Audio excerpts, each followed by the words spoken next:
नमस्कार. माय life yoga and वेलनेसमध्ये परत एक वेळ आपल्या सर्वांचं हार्दिक स्वागत. आंतरराष्ट्रीय योग दिनाच्या निमित्त आपण मानेचा व्यायाम बघितला, खांद्याचा व्यायाम बघितला, कमरेचा व्यायाम बघितला, गुडघ्याचा व्यायाम बघितला. आता इथून पुढं जे सुरू होत आहे ते आसनांचा क्रम सुरू होतोय. उभे राहून करायची आसनं, बसून करायची आसनं, पाठीवरची पोटावरची आसनं आणि प्राणायाम आणि ध्यान.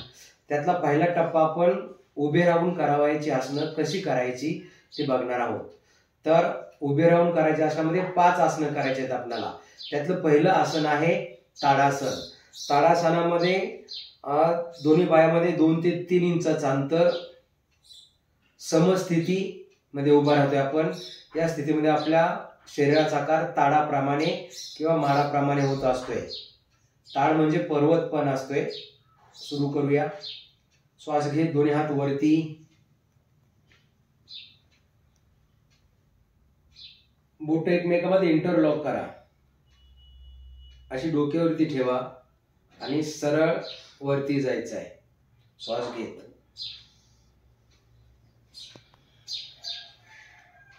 पूर्ण बॅलन्स आपला पायाच्या बोटावरती, पाय दाखवा, वरच्या दिशेनं शरीर खेचलेलं. 10 ते 30 सेकंदापर्यंत थांबायचं आहे. सामान्य श्वास सोडत खाली येऊया आणि परत विश्राम. त्याच्यानंतरचं पुढचं आसन आहे वृक्षासन. उजव्या पायानं करूया.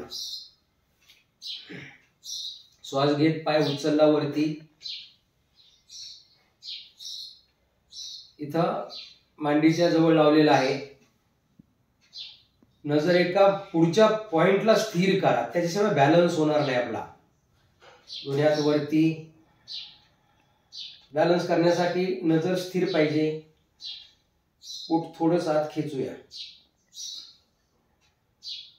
आणि सामान्य स्थिती. 10 ते 30 सेकंदापर्यंत थांबायचं आहे.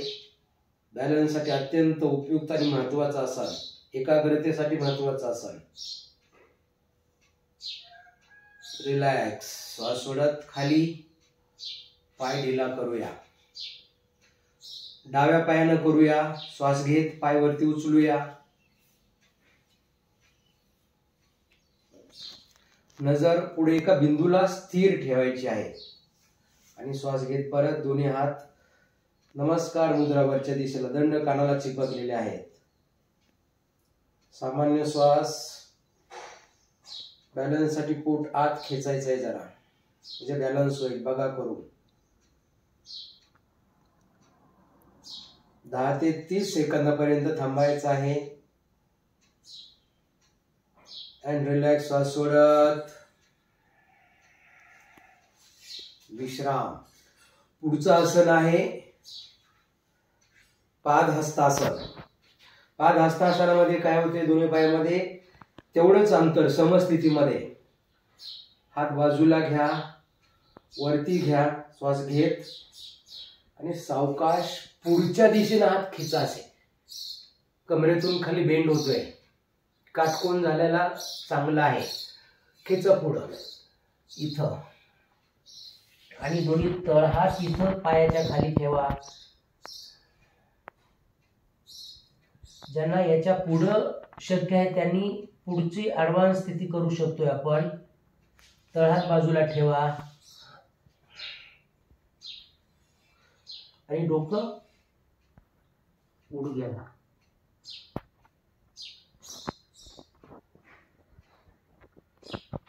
10 ते 30 सेकंदापर्यंत थांबायचं आहे. श्वास घेत वरती,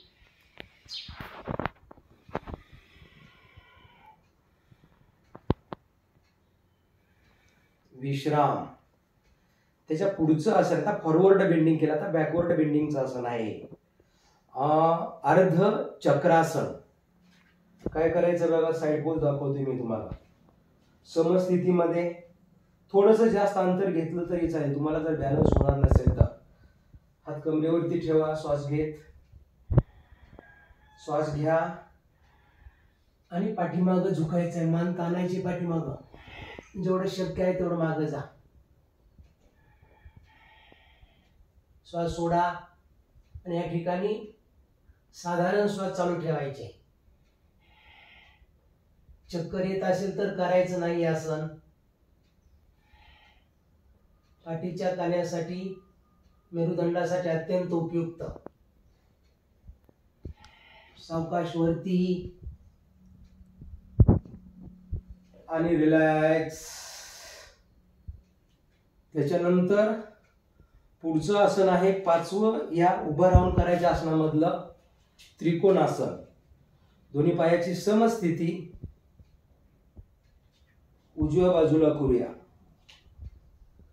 उजवा पाय सरळ घेतला, परत ह्या पाय स्थितीत आणू,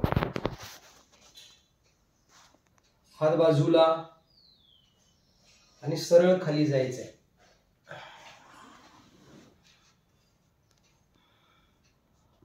मधल्या बोटाकडे लक्ष वर.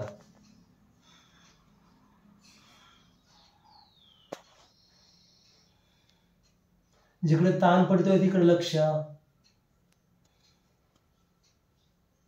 20 ते 10 ते 30 सेकंदापर्यंत आपल्या क्षमतेप्रमाणे थांबूया आणि सावकाश वरती श्वास घेत.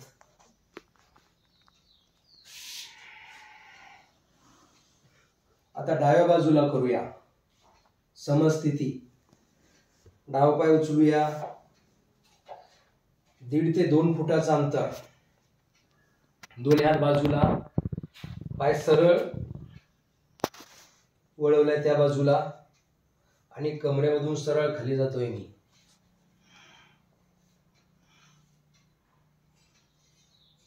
लक्ष वरती, जिकडे ताण पडलाय तिकडे लक्ष. नजर मधल्या बोटाकडे.